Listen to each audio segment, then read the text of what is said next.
The most beloved teacher at my school was inventing learning difficulties to sell private lessons. I found out when two moms mentioned it without knowing the other had too. What I found was an 18-year scheme. There are people in educational institutions who become such a central part of what that institution is that questioning their conduct seems to question the institution itself. Who have been there so long their way of doing things has become the norm.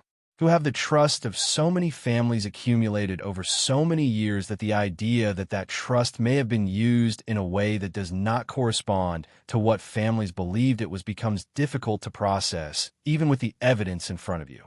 Teacher Gerardo had been at my school for 18 years. He was loved by families in a way few teachers achieve. Parents recommended him to each other. Students remembered his classes years later.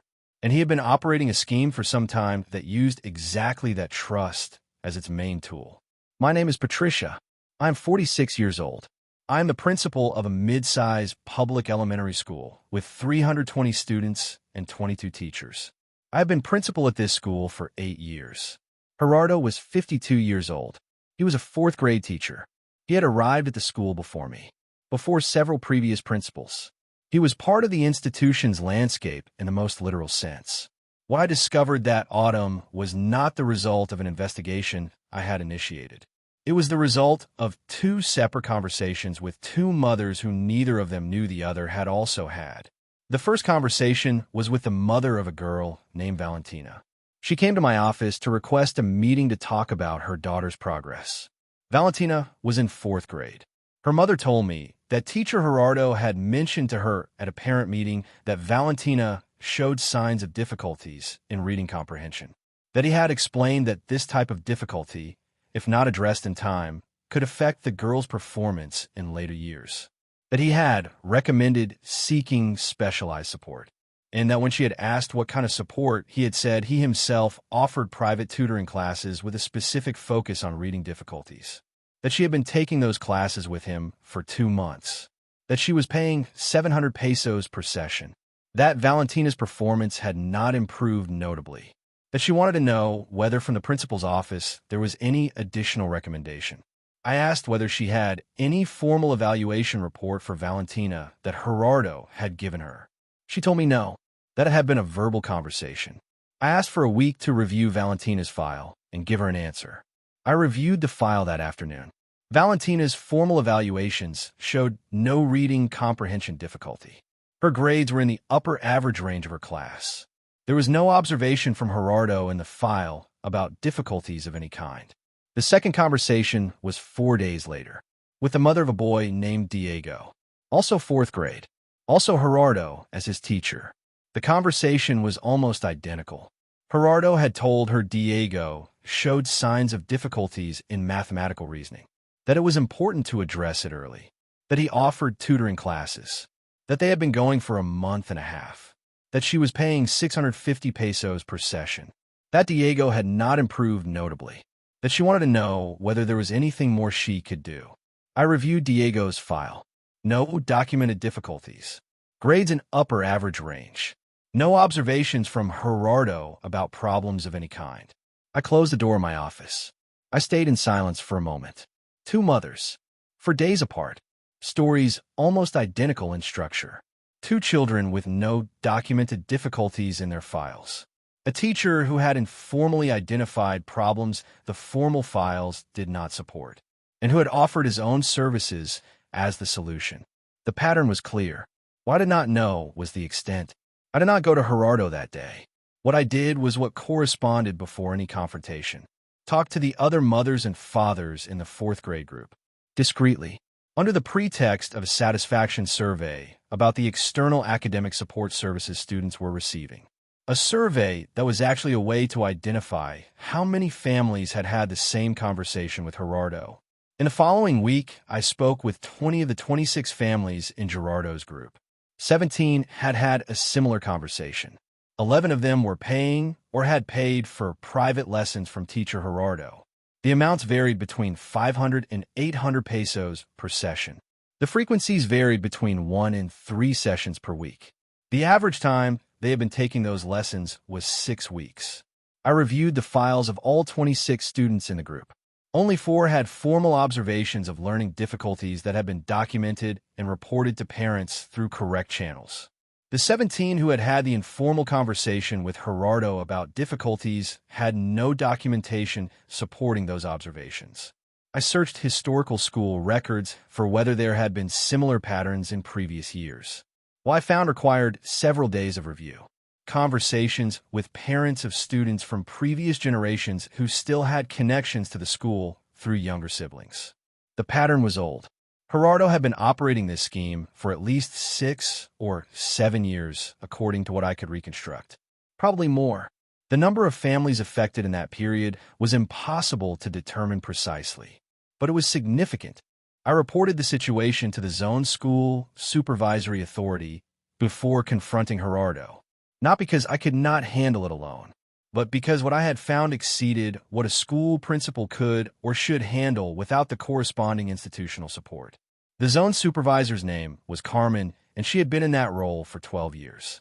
I presented her with the documentation I had gathered, the family testimonies, the student files without documented difficulties, the historical pattern. Carmen listened.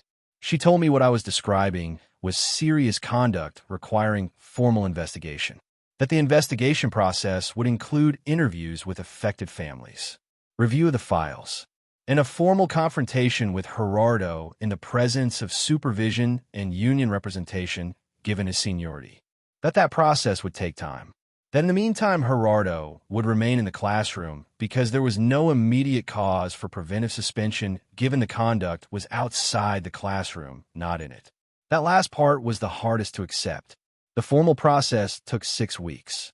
What it determined was consistent with what I had found and more documented. 17 cases in the current group with family testimonies. Evidence of historical pattern in at least 4 previous student generations. Gerardo was formally sanctioned. Since he was a tenured employee of the public education system, immediate severance was not possible without a longer process. He was reassigned to administrative functions without direct student contact while the complete disciplinary process resolved.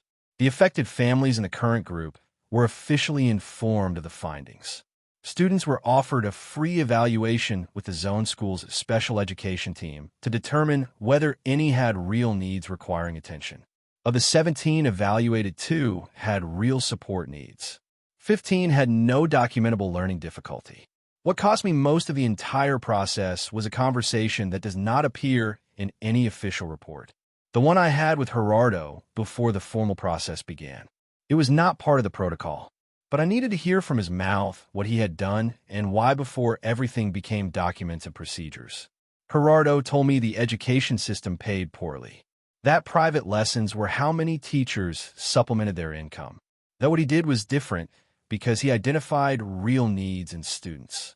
I told him the files showed something else. He told me the files did not capture everything, that he saw things in the classroom that were not documented. I told him that if he saw things that were not documented, the protocol was to document them and refer to specialists, not offer his own services as the solution. That referral to his own classes was exactly the conflict of interest that invalidated any observation he had made. Gerardo did not respond, and that silence was the most honest answer of the entire conversation. What I implemented at the school afterward was concrete and was validated by the zone supervision as a model for other schools in the sector. Written protocol for communication of learning difficulty observations. Any teacher observation about possible student difficulties must be documented in the file before being communicated to the family.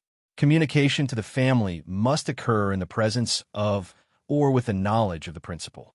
Any referral to external services must be to the zone school's official special education services or to independent professionals.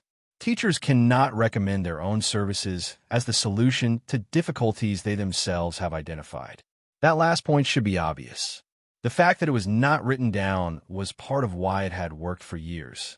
What I want you to take from this story has parts for very different people. For parents with children of school age. If a teacher tells you your child has a learning difficulty and in the same conversation or in nearby conversations offers their own services as the solution, that is a conflict of interest that deserves attention.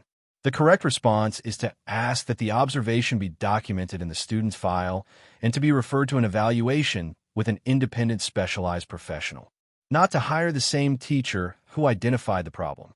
For school principals, the conversations teachers have with families outside formal channels are spaces where exactly this kind of practice can occur. Formal communication protocols about learning difficulties are not bureaucracy. They are the structure that protects families from being manipulated by those who have access to their most genuine fears. A parent's fear that their child has learning difficulties is one of the most real and most easily exploitable that exists. And for everyone, trust accumulated over years is not evidence of correct conduct in everything. It is evidence of correct conduct in what has been visible. What has not been visible always requires the corresponding controls. If this story impacted you, comment. Have you ever had an experience where someone in a position of authority over your children or students used that position to obtain an economic benefit that did not correspond to their role? Like if you believe teachers should never be able to offer their own paid services as the solution to problems they themselves have identified in their students. Subscribe for more real stories. Share with someone who has children of school age and who might benefit from knowing this specific warning sign. Practical tip. If a teacher tells you your child has a learning difficulty, ask specifically that that observation be documented in the student's school file before taking any action. An observation that cannot be documented is not a professional observation. It is an informal opinion that should not carry the weight of a decision to invest money in private lessons.